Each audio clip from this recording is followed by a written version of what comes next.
Hey, my name is Michael with Central Alps, and today we're going to be looking at this 2018 Jeep Wrangler JL. We put a 3.5-inch rough country stage 1 lift on it, a DV8 JL1 front bumper and a JL1 rear bumper, a 9,500 pound rugged ridge winch with a steel cable, a DV8 JL Light Bar with a 50-inch light bar bracket. Also, if you can't tell, this JL1 bumper from DV8 has a 20-inch integrated light bar into it.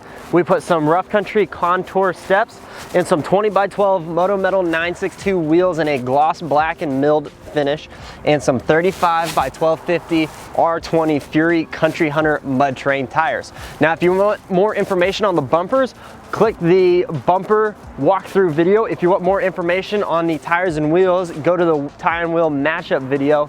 And if you want more information on the lift kit, stay right here.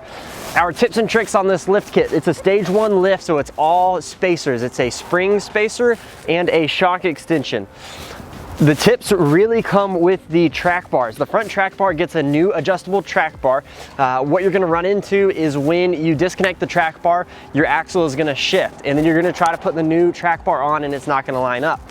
What we recommend doing is hop in the vehicle, turn the steering wheel, have the vehicle shift. The vehicle is going to be sitting on the ground in order for this to happen. Have the vehicle shift and then have somebody place that bolt back in.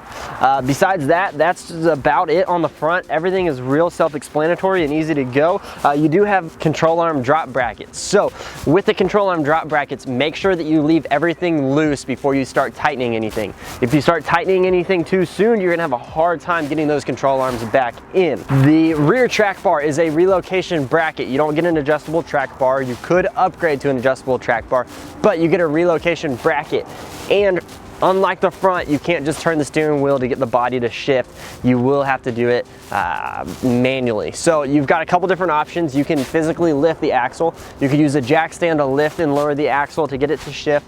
And then my personal favorite is using a heavy duty ratchet strap. Connect it to the axle, connect it to the frame, and ratchet the axle into position so you can connect the track bar. Besides that, if you have any questions, please feel free to leave us a comment, shoot us an email, or give us a call or text at 833-268-2577. Again, my name is Michael with Central Alps, and thanks for watching.